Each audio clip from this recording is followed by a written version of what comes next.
அதனால் மானம் போயிடுச்சுன்னு ஒரு வழக்கு. அந்த செக்ஷனோட அர்த்தம் தமிழில் வரும். இப்போ என்ன இப்போ மானம் போயிடுச்சு? இப்போ ஒரு முதலமைச்சர் பேசினார், இனிமேல் எல்லாம் ஓடுறீங்க வரீங்க அப்புறம் வச்சுக்கோ, சட்டசபையில் வச்சு இனிமேல் பூட்டிடணும் அப்படின்னார்.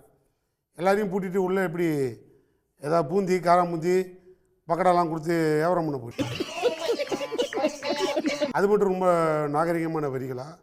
இல்லை கொத்து புரோட்டா 5 நிமிஷம் பேசுனதுக்கே கொத்து புரோட்டா நீங்களே, அப்புறம் நாங்கள் திரும்பி கேட்க மாட்டோமா? குத்துப்பாட்டுக்கு டான்ஸ் ஆடுற ஆள் தான் முதலமைச்சர். நீ கொத்து புரோட்டான்னு பேசுகிறதுல என்ன தப்பு? நீங்கள் எப்படி பேசுகிறீங்களோ அதுக்கு ரிப்ளை கொடுக்கறது எங்கள் டியூட்டி.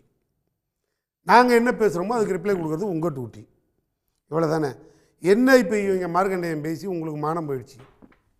என்ன மானம் என்ன இப்போ நடக்குது? உண்மையாலுமே ஒரு பொண்ணு கேட்கறது வந்து எலும்ப உடைப்ப அப்படின்னு சொல்லி பேசுறது சரியா அப்படின்னு சொல்லி கேட்கறாங்க. அதான் வன்னியரசு திருப்பி கேட்டிருக்காரு, எல்லாருக்குமே எலும்பு இருக்குன்னு சொல்லி கேட்கிறாரு. அவருக்கு எங்கே எலும்பு இருக்குன்னு எனக்கு தெரியாதுங்க.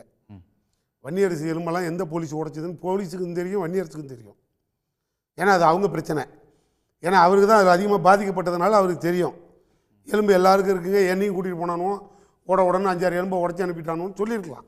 அது அவங்களுக்குள்ள பிரச்சனை. ஏன்னா இதை கொடுங்க. நான் கேட்குறது இப்போ முதலமைச்சருக்கு மானம் போய்விட்டதுன்னு ஒரு வழக்கு போடுறீங்களோ ஒரு சட்டமன்ற உறுப்பினர் பேரில் பேசுனதுக்கு.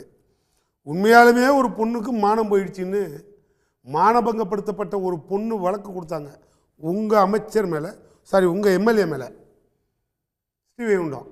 இவர் என்ன பதில் சொல்லுவார்? அந்த அம்மாவுக்கு மானம் போயிடுச்சுன்னா ரைட்டு, அது என்னன்னு எல்லாருக்கும் தெரியும். இவருக்கு என்ன மானம் போயிடுச்சு? எலும்பை உடைப்புன்னு பேசுனதில் இப்போ என்ன நடவடிக்கை எடுத்துட்டீங்களா கவர்மெண்ட்டு போலீஸு? எலும்பை உடைப்புன்னு இப்போ இவர் என்ன எலும்பு எந்த எலும்பை உடைக்கிறாண்டாரு? உங்கள் எலும்பை உடைக்கிறாண்டாரா? இல்லை வரும்போதே குச்சி உங்கள் அருவாளோட தான் வரேன்னு வேண்டினாரா?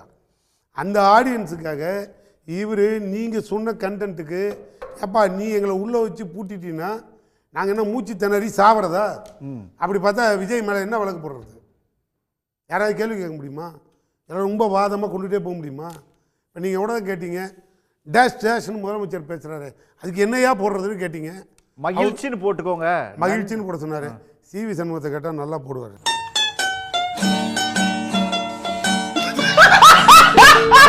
ஏன்னா உன் ஆசை என்னன்னு கேட்டதுக்கு அவர் பெரிய ஆசையை சொன்னார். இந்த டேஷுக்கெல்லாம் அவரை மாதிரி ஆளாக அர்த்தம் கேட்கணும்.